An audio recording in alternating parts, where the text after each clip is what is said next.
Hello friends, कैसे हैं आप लोग। आज मैं इस वीडियो में चैप्टर 7 एक्सरसाइज 7.2 कोऑर्डिनेट ज्योमेट्री की ये 3 क्वेश्चन हैं डिस्कस करूंगा। और ये 3 क्वेश्चंस जो हैं इम्पोर्टेंट हैं। आप सैम्पल पेपर उठा के देख लेना। किसी न किसी एक दो 2 कॉन्जिक्यूटिव ईयर्स के आप सैम्पल पेपर उठा लोगे तो आपको किसी न किसी में इस टाइप के क्वेश्चन मिल जाएंगे और यही क्वेश्चन मिल जाएंगे आपको। ठीक है। तो इन क्वेश्चंस का आपको प्रैक्टिस कर लेना है और ये क्वेश्चन पूछे ही जाते हैं और इस बार के लिए मोस्ट प्रोबेबली आने वाले ये क्वेश्चंस हैं, इसलिए इनका अच्छे से प्रैक्टिस आपको करना है। और इसका मैं आपको ऐसा ट्रिक बता दूंगा कि आप इस टाइप के क्वेश्चन का आंसर जो है बड़े आसानी से दे लेंगे। तो ये सारे क्वेश्चन जो हैं सेक्शन फार्मूला पे बेस्ड हैं। किस पे बेस्ड हैं? Section formula. तो हम लोग पहले समझ लेते हैं कि ये सेक्शन फार्मूला होता क्या है। सेक्शन फार्मूला मीन्स 2 पॉइंट्स हैं, है ना। अपने पास 2 पॉइंट्स हैं। पॉइंट ए का कोऑर्डिनेट है x1 कॉमा y1 और एक पॉइंट प्लेन में बी है, इसका कोऑर्डिनेट है x2 कॉमा y2। इन दोनों को ज्वाइन करने वाली लाइन को सपोज कोई पॉइंट P है जो कि m/n में क्या कर रहा है? डिवाइड कर रहा है। क्लियर हुआ? हमने प्लेन में एक पॉइंट ए लिया जिसका कोऑर्डिनेट x1 कॉमा y1 है और एक पॉइंट बी लिया जिसका कोऑर्डिनेट x2 कॉमा y2 है। और इनको ज्वाइन करने वाली लाइन को एक पॉइंट P है जो कि किस रेशियो में डिवाइड कर रहा है? m/n में। तो सॉरी, m/n में डिवाइड कर रहा है। तो इस पॉइंट का जो कोऑर्डिनेट है x कॉमा y है। ठीक है। तो सेक्शन फॉर्मूला कैसे लिखा जाता है वो हम समझेंगे। तो ये जो पॉइंट डिवाइड कर रहा है इनको, इसका कोऑर्डिनेट है x कॉमा वाई। तो x को हम लिखेंगे, इसका जो x है, इस x को हम कैसे लिखेंगे? x इक्वल, अब x के साथ x आएगा तो x1 जब हम लिखेंगे तो x1 के साथ ये वाला आएगा, कौन? n। तो हम क्या लिखेंगे? n इंटू, क्या लिखेंगे? n into x1। ठीक है। फिर जब हम x2 लेंगे, ये x2 लेंगे तो इसके साथ कौन आएगा? m आएगा। तो m इंटू x2 अपॉन में क्या होगा? ये जो दोनों रेशियो हैं इनका हमको क्या लेना होगा? प्लस करना होगा। तो m प्लस n, मतलब ये इसको डिवाइड किस में कर रहा है? डिवाइड कर रहा है point P divide in m/n। किसको डिवाइड कर रहा है? पॉइंट A और B को लाइन करने, ज्वाइन करने वाली जो लाइन है इसको किस रेशियो में डिवाइड कर रहा है? m/n में। तो ये x आ जाएगा। y निकालना है तो y1 लेंगे तो y1 के साथ कौन मल्टीप्लाई होगा? n, ये वाला रेशियो। तो y1 sorry n into y1। और जब हम y2 लेंगे तो इसके साथ कौन आएगा? m। तो m इंटू y2 अपॉन में m प्लस n रहेगा। तो इस तरीके से जो पॉइंट इनको m/n में डिवाइड कर रहा है, इन दोनों पॉइंट्स के कोऑर्डिनेट हम फाइंड कर लेंगे। ठीक है। अब इसी में रहे अगर कि केस वाइज अगर डिस्कस कर लें, केस फर्स्ट में हम कर लें, if point point P divides A and B in equal part, equal part का मतलब क्या हो गया कि ये हमारे क्या हो जाए? इक्वल पार्ट में डिवाइड करने का मतलब हुआ कि ये हमारा जो है पॉइंट P जो हो जाए वो क्या हो जाए? मिड पॉइंट हो जाए। क्या हो जाए? Mid point. तो इस केस में जो x और y होगा वो क्या होगा? देखिए x हमारा जब ये P जो है इसका क्या हो जाए? मिड पॉइंट हो जाए। क्या हो जाए? Mid point. तो x, तो इसमें देखिए अगर कोई 2 पॉइंट्स ए बी हैं, अगर x कोई पॉइंट है, ठीक है, इसको भी एक केस डिस्कस कर लेते हैं। ऊपर जो है कोई पॉइंट P है वो a और b को इक्वल पार्ट में डिवाइड कर रहा है। तो सपोज a का कोऑर्डिनेट x1 y1 है और b जो प्लेन में पॉइंट है इसका कोऑर्डिनेट x2 y2 है। इसका कोई मिड पॉइंट है, कोई पॉइंट पी है जो इसको टू इक्वल पार्ट में डिवाइड कर रहा है, तो ये पॉइंट पी अगर ए और बी को टू इक्वल पार्ट में डिवाइड कर रहा है मीन्स ये इसका क्या होगा, मिड पॉइंट। ए और बी का क्या होगा, मिड पॉइंट। तो उस केस में सेक्शन फॉर्मूला से ये पॉइंट पी जो ए और बी का मिड पॉइंट है, इसका जो है इसका कोऑर्डिनेट कैसे लिखा जाएगा, मतलब एक्स और वाई को कैसे लिखा जाएगा। तो ये टू इक्वल पार्ट में डिवाइड करने का मतलब कि 1:1 में डिवाइड कर रहा है। किस रेशियो में, 1:1 में। ठीक है, तो अब हम सेक्शन फॉर्मूला लिखेंगे इस पॉइंट एक्स के लिए। तो हमने बताया था कि जब हम एक्स के साथ एक्स ही कोऑर्डिनेट लिया जाएगा, तो जब हम x1 लेंगे तो इसके साथ कि ये वाला रेशियो लेंगे तो x1 इंटू क्या हो जाएगा, 1। और जब हम x2 लेंगे तो इसके साथ कौन सा रेशियो आएगा, ये वाला, तो x2 इंटू 1 अपॉन में हमने क्या बोला था, जो रेशियो है उसका सम, तो 1+1, तो ये क्या हो जाएगा आपका x1 प्लस x2 अपॉन 2।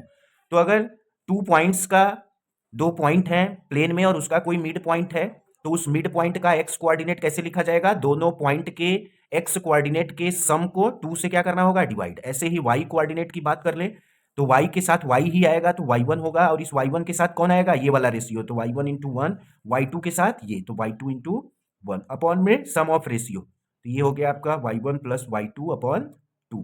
तो y हमारा आ गया y1 प्लस y2 अपॉन 2। तो इसमें बहुत आसान होता है कि 2 पॉइंट्स अगर प्लेन में है और कोई पॉइंट उनका मिड पॉइंट है या उसको 2 इक्वल पार्ट में डिवाइड कर रहा है, तो उस पॉइंट का कोऑर्डिनेट कैसे लिखा जाएगा, एक्स कोऑर्डिनेट लिखा जाएगा। दोनों पॉइंट के एक्स कोऑर्डिनेट के सम को 2 से डिवाइड करेंगे, वाई कोऑर्डिनेट के लिए दोनों पॉइंट के वाई कोऑर्डिनेट के सम को 2 से डिवाइड करेंगे। तो अब हमारा जो ये एक्सरसाइज 7.2 है वो इन्हीं सेक्शन फॉर्मूला पे बेस्ड है, जिसमें 2 केस होता है। एक m/n वाला केस है जो कि जनरल है, इसी से ये मिड पॉइंट वाला भी डिराइव होता है। तो अब हम क्वेश्चन पे आते हैं, क्वेश्चन का सोल्यूशन देखते हैं। देखिए आप जैसे यहाँ पे सोल्यूशन नंबर, क्वेश्चन नंबर 2 बहुत ही इंपॉर्टेंट क्वेश्चन है। ये ट्राई सेक्शन का क्वेश्चन है। सबसे पहले इसमें क्या है कि समझना है कि ट्राई सेक्शन मीन्स क्या होता है। तो देखो क्या है, find the coordinates of the point of try section of line segment joining 4, ये सपोज पॉइंट ए है, इसका कोऑर्डिनेट है आपका 4, -1, और पॉइंट बी है, इसका कोऑर्डिनेट है -2, -3। ठीक है, ये पॉइंट्स हैं। अब इनको हम ज्वाइन करते हैं। अब इनको क्या है कि ट्राई सेक्शन मतलब इनको 3 इक्वल पार्ट में डिवाइड करना है। तो 3 इक्वल पार्ट में ये डिवाइड कब होंगे, जब इसके लिए हमें 2 पॉइंट्स होंगे। 2 पॉइंट्स हम लेंगे तभी ये 3 इक्वल पार्ट में डिवाइड होगा। एक यहाँ, ये एक पार्ट एपी हो गया, पीक्यू हो गया और क्यूबी हो गया। ओके, अब जो है बात, पी का कोऑर्डिनेट हमने मान लिया x1, y1 है, और क्यू का कोऑर्डिनेट है x2, y2 है।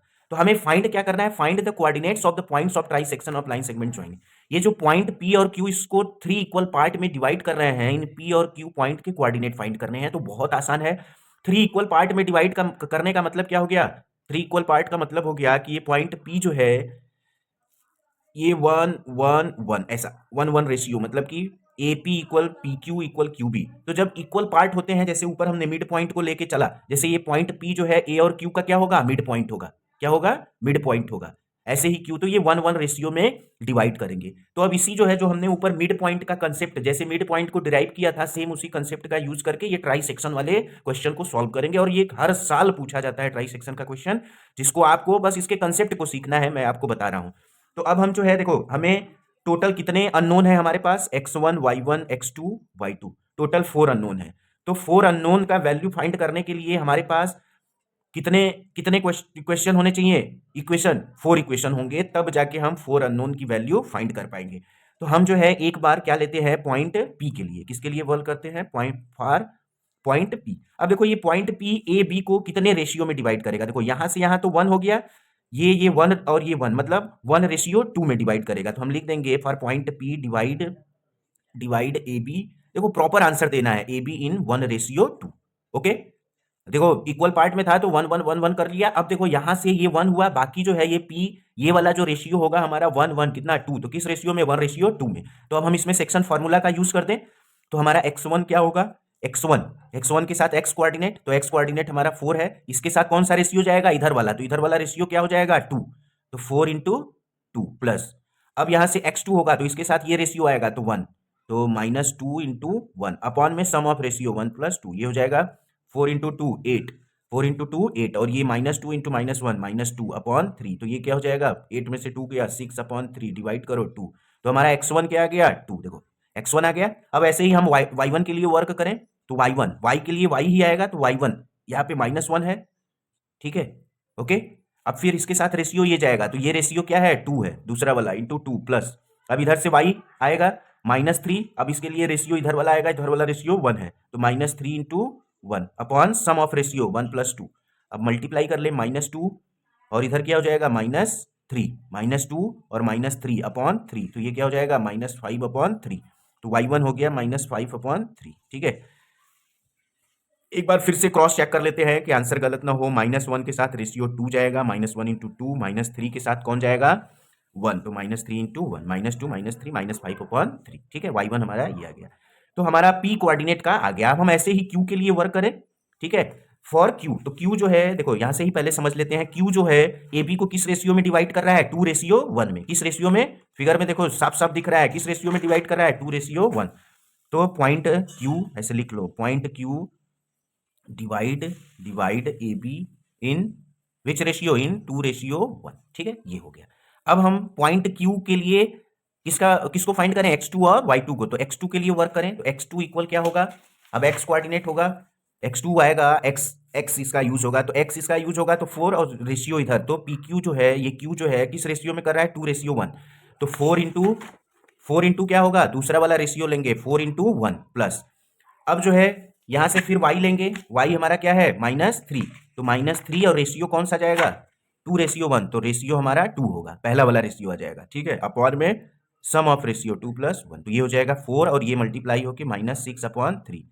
ठीक है, अब ये माइनस होगा -2/3, तो x2 हमारा क्या आ जाएगा -2/3। अब हमारा q का x कोऑर्डिनेट आ गया। अब हम किसके लिए y को वर्क करें, y के लिए, तो अब देखो y कोऑर्डिनेट आएगा तो y का यूज करना होगा a और b में, तो -1 के साथ ये वाला रेशियो आएगा, तो -1 इंटू क्या जाएगा दूसरा वाला रेशियो 1, -1 प्लस, फिर दूसरे पॉइंट का y कोऑर्डिनेट क्या है -3, इसके साथ ये रेशियो आएगा, तो ये वाला रेशियो क्या है यहाँ पे 2 है, तो -3 इंटू 2 अपॉन में क्या आ जाएगा सम ऑफ रेशियो 2 + 1, तो ये हो जाएगा -1 और ये हो जाएगा आपका -6 अपॉन में 3, तो ये क्या हो जाएगा -7/3, तो y2 हमारा आ गया -7/3। ठीक है, अब देखो कोऑर्डिनेट्स ऑफ पॉइंट, हमको क्या लिखने थे, coordinates of points, coordinates of point क्या हो गया ऑफ पॉइंट्स, तो p का कोऑर्डिनेट क्या आएगा, पॉइंट p का कोऑर्डिनेट, p का x हमारा 2 है और y क्या है -5/3, तो 2, -5/3। ठीक है, और q का कोऑर्डिनेट, q का x क्या है -2/3 और y क्या है -7/3। ठीक है, तो इस तरीके से हम जो ये पॉइंट p और q जो है इनको a और b को 3 इक्वल पार्ट में डिवाइड कर रहे थे, तो इन पॉइंट्स का हमने क्या फाइंड कर लिया कोऑर्डिनेट्स। आपको इस क्वेश्चन को अच्छे से देख लेना है, ऐसे क्वेश्चन हर बार पूछे जाते हैं और ये क्वेश्चन इस बार आएगा, यही क्वेश्चन आएगा, आप इसको नोट कर लो, ये इंपॉर्टेंट है। आप देखो इसमें क्वेश्चन नंबर 5 क्या है, find the ratio in which the line segment joining this one divided by the x axis, also find the coordinate of the point of division.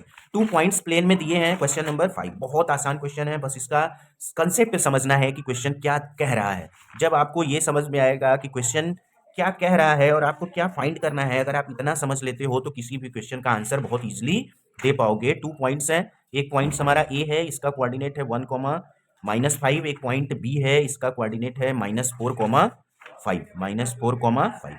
अब हमको बताना है कि इसको कोई पॉइंट हो जो कि कहाँ पे हो, एक्स एक्सिस पे हो, वो इसको किस रेशियो में डिवाइड कर रहा है। तो सपोज देखो अगर हमने बताया था कि कोई पॉइंट अगर एक्स एक्सिस पे होगा तो उसका कोऑर्डिनेट क्या होता है, उसका वाई कोऑर्डिनेट 0 हो जाएगा। ठीक है, तो हम ऐसे मानते हैं, अज्यूम करते हैं, let the point point P on x axis, point P है तो इसका x एक्सिस पे कोऑर्डिनेट क्या होगा x,0, x एक्सिस पे कोई पॉइंट है तो उसका y कोऑर्डिनेट 0 होता है, और कोई पॉइंट अगर y कोऑर्डिनेट पे है तो उसका x एक्सिस 0 होता है। x axis divide the points A and be in m ratio n। हमको बताना है कि ये जो पॉइंट P x एक्सिस पे है वो ए बी को किस रेशियो में डिवाइड कर रहा है, और इस पॉइंट P का कोऑर्डिनेट भी बताना है।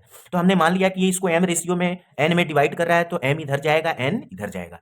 अब हमको m और n और x ये 3 थिंग्स फाइंड करना है, तो हमारे पास देखो जितने अननोन मतलब या जितने वेरिएबल का हमको वैल्यू फाइंड करना होता है उतने ही इक्वेशन हमको बनाना पड़ेगा। तो यहाँ 3 इक्वेशन बनेगा, तो हम पहले x के लिए वर्क कर रहे हैं, तो यहाँ का भी x जाएगा, तो x क्या है 1, इसके साथ ये रेशियो आएगा इंटू n प्लस, अब यहाँ का x क्या है -4, इसके साथ कौन सा रेशियो आएगा इधर वाला m, sum of ratio m plus n, यहाँ क्या हो जाएगा ये हो जाएगा n, फाइनली ये n होगा और ये हो जाएगा -4m upon m plus n, तो x इक्वल क्या हो गया n -4m upon m plus n, ये हो गया हमारा इक्वेशन 1। अब हम y के लिए वर्क करें तो y हमारा यहाँ पे क्या है, जीरो, क्या है, जीरो। तो अब इसका भी y होगा यूज, तो -5 है y, और ये रेशियो n प्लस, अब यहाँ का y क्या है, 5 है, यहाँ का रेशियो क्या है, 5 है, और इसके साथ ये y 5 है और रेशियो m है, तो ये m अपॉन में m प्लस n, तो ये हो जाएगा हमारा क्या, -5n प्लस 5m अपॉन में m प्लस n। अब देखो ये जीरो है हमारा, zero equal -5n plus 5m upon m plus n। अब देखो ये इधर जाके मल्टीप्लाई होगा, जीरो है तो जीरो हो जाएगा, -5n प्लस 5m, या हम बोले अब इसको क्या लिख सकते हैं, 5m इक्वल 5n, या हमारा क्या हो जाएगा, m इक्वल n, ये कट जाएगा तो m इक्वल क्या आ जाएगा, n, तो हमारा m इक्वल आ गया n। ठीक है, अब हम इक्वेशन किसमें, देखो इक्वेशन 1 में अगर m इक्वल n रखें तो हमारा क्या आ जाएगा, x का वैल्यू किसके टर्म में आएगा, देख लेते हैं। पुट द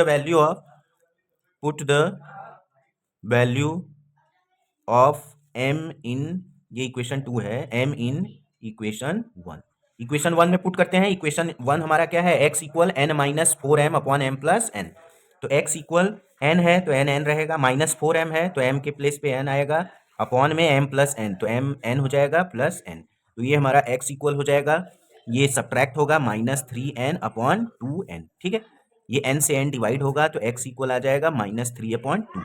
तो ये जो x एक्सिस पे को पॉइंट था उसका कोऑर्डिनेट हो जाएगा, अभी लिख ले रहे हैं, x का वैल्यू आ गया।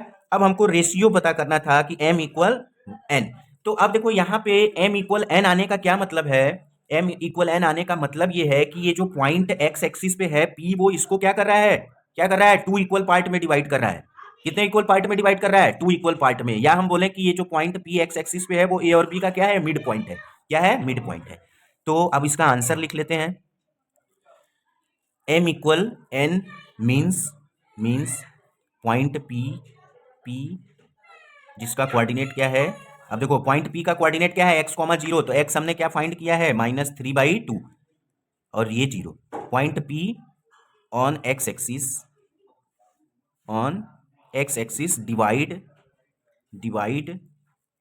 a and b in which ratio, 1:1। ठीक है, हमने दोनों पॉइंट फाइंड कर लिया, क्योंकि हमने रेशियो हमारा m और n का वैल्यू इक्वल आया, मींस कि ये दोनों इक्वल हैं, तो 1:1 में डिवाइड कर रहे हैं, और जो पॉइंट x एक्सिस पे था उसका भी कोऑर्डिनेट हमने लिख दिया। तो इस तरीके से क्वेश्चन का हमको आंसर देना है। जब हम इस तरीके से क्वेश्चंस का आंसर देने लगेंगे तो हमको कोई चीज रटना नहीं होगा, चीजें हमारे एकदम कॉन्शियस माइंड में जाके बैठेंगी, और आपको जब जरूरत होगा तब वो आपकी हेल्प करेंगी। ये क्वेश्चन नंबर 6 भी आप देख लेना, ये बहुत आसान है। क्वेश्चन नंबर 6 जो है, मैं थोड़ा सा इसका आपको ट्रिक दे रहा हूं, बाकी क्वेश्चन आपको थोड़ा सा आपको भी अब वर्क करना होगा, ये होमवर्क रहेगा। मैं इसका जो है ब्लूप्रिंट आपको दे दे रहा हूं कि क्वेश्चन कैसे सॉल्व होगा। एक पैरेललोग्राम है, देखो अपने वीडियो में क्या होता है, वीडियो बड़ा होने लगता है तो मैं थोड़ा सा डेटा अपने पास कम होता है, इसके लिए मैं बड़ा वीडियो नहीं होने देता हूं, तो थोड़ा सा आप लोग भी मुझे कोऑपरेट करिए, मैं चीज़ों को बता दे रहा हूं। ये पैरेललोग्राम है, इनके 4 वर्टिसेस के कोऑर्डिनेट दे रखे हैं, 1, 2, और एक का कोऑर्डिनेट है 4, और एक पॉइंट का कोऑर्डिनेट है x, 6, और एक पॉइंट का कोऑर्डिनेट है 3, 5। ठीक है, देखो इफ ये वर्टिसेस हैं, parallelogram taken in order, find x and y। अब ये देखो पैरेललोग्राम ABCD है, इसके 4 वर्टिसेस के कोऑर्डिनेट आपको गिवन है, तो ये जो अननोन हमारा x y है इसको फाइंड करना है। देखो पैरेललोग्राम का, अब देखो हमें पैरेललोग्राम की प्रॉपर्टीज पता होना चाहिए, तब हम इस क्वेश्चन का आंसर दे पाएंगे। बहुत आसान क्वेश्चन है, देखने में बड़ा है, मैं इसको मिनट से भी कम में आंसर दे दूंगा। देखो पैरेललोग्राम के जो वर्टिसेस होते हैं, ये आपके जो डायगोनल होते हैं वो बाइसेक्ट करते हैं, मतलब सपोज कि ये डायगोनल पॉइंट ओ पे बाइसेक्ट करते हैं, जो ये इंटरसेक्शन पॉइंट है वो ओ है, जिसका कोऑर्डिनेट x, y है। तो बाइसेक्ट करने का मतलब क्या हो गया, 2 इक्वल पार्ट में डिवाइड करना, तो इस ओ का कोऑर्डिनेट हमने x1 और y1 मान लिया। तो अगर ये ओ इस ए बी ए सी को 2 इक्वल पार्ट में डिवाइड कर रहा है, तो हम इसके लिए सेक्शन फार्मूले का यूज कर दें, तो मिड पॉइंट का कंसेप्ट यूज करें, ओ पॉइंट ओ, तो इसका coordinate divide is mid point of A C. ठीक है, तो अब हम यहाँ पे मिड पॉइंट का कंसेप्ट यूज करें तो x1 क्या होगा, हमने बताया था x1 क्या होगा, x पॉइंट के x कोऑर्डिनेट का सम, तो x कोऑर्डिनेट a का 1 है और इसका क्या है, x है, और सम ऑफ रेशियो, तो मिड पॉइंट है तो 2 से डिवाइड कर लेंगे, तो x1 हमारा क्या हो गया, 1 + x/2। ठीक है, x1 आ गया। अब हम y1 की बात करें तो y1 हमारा क्या होगा, y1 equal y sum of y coordinate 2 + 6/2, तो ये हो जाएगा 2 + 6 8/2, कितना हो जाएगा 4, हमारा y1 कितना आ गया 4। ठीक है, अभी x1 का वैल्यू हमको फाइंड करना है, कैसे आएगा वो आगे देखते हैं। अब ये पॉइंट O जो है वो BD का भी क्या होगा, मिड पॉइंट होगा, क्योंकि डायगोनल जो है बाइसेक्ट करते हैं, मतलब पॉइंट O जो है इस BD को 2 इक्वल पार्ट में डिवाइड कर रहा है, मतलब मिड पॉइंट है। तो अब हम BD के लिए वर्क करें, पॉइंट O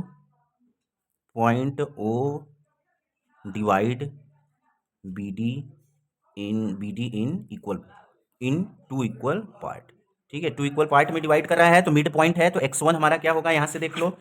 देखो हमने गलती किया, हमको ये पॉइंट करना ही नहीं चाहिए था, लेकिन कर लिया तो कोई नहीं। यहां से x1 आ जाता, क्यों आ जाता कि BD में दोनों x दिया है, तो क्या होगा, सम ऑफ x कोऑर्डिनेट, तो इसका x 4 है और इसका 3 है, तो 4 प्लस 3 बाई क्या हो जाता है 2, 4 प्लस 3 बाई 2।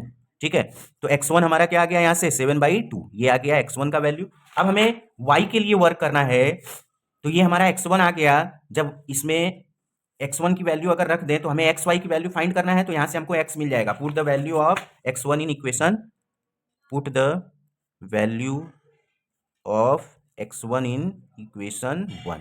तो इक्वेशन 1 में तो 7/2 1 प्लस x बाई 2 हो जाएगा, x1 equal 1 plus x by 2 है ना। तो ये हो गया, ये 2 से 2 कैंसिल हुआ, तो हम पूरे पूरे राइट को लेफ्ट में लिखे, पूरे लेफ्ट को राइट में, तो x इक्वल 7 माइनस 1, तो x का वैल्यू क्या आ गया 6, ये फाइंड हो गया। अब हमें क्या चाहिए, y चाहिए, तो y कहाँ से आएगा, ये y1 के लिए वर्क करना होगा। ठीक है, तो ये BD के लिए O मिड पॉइंट है, तो y1 some of y coordinate, तो y1 क्या होगा, y प्लस 5/2, क्या हो जाएगा y1 y प्लस 5/2। ठीक है, देखो आपके सामने y प्लस 5/2, और देखो y1 की वैल्यू हमने क्या कैलकुलेट किया है 4, इसको मान लेते हैं equation 2। Put the value of y1, put the, ये 3 है, put the value of y1 in equation 3। Equation 3 में पुट कर दें तो y1 हमारा क्या है, y1 है हमारा, देखो यहाँ 4 है, तो यहाँ 4 हो जाएगा y प्लस 5/2, ये 2 इधर जाके मल्टीप्लाई, 8 इक्वल, ये y है 8 इक्वल y प्लस 5, पूरे राइट को लेफ्ट में करो, पूरे लेफ्ट को राइट में ले जाओ, y equal 8 minus 5, y equal क्या आ गया 3। तो हमने x और y का वैल्यू कैलकुलेट कर लिया। अब यहाँ x हमारा क्या है, x आ गया हमारा 6, तो ये हो जाएगा 6,6, और y हमारा कितना आया 3, तो ये अब हो जाएगा 4,3। तो इस तरीके के पैरेललोग्राम के जब क्वेश्चन होंगे तो हमें मिड पॉइंट का कंसेप्ट लगाना है और क्वेश्चन का आंसर हमको इजीली मिल जाएगा। देखो आपके सामने इतना बड़ा क्वेश्चन लग रहा था और मैंने इसका क्वेश्चन आंसर बहुत आसानी से दे दिया, क्यों, क्योंकि मैंने कंसेप्ट का यूज किया। तो इसके लिए आपको पैरेललोग्राम की प्रॉपर्टीज पता होना चाहिए। Okay guys, thank you. आगे के वीडियो में फिर मैं आपको जो है अच्छे क्वेश्चन अपलोड करूंगा।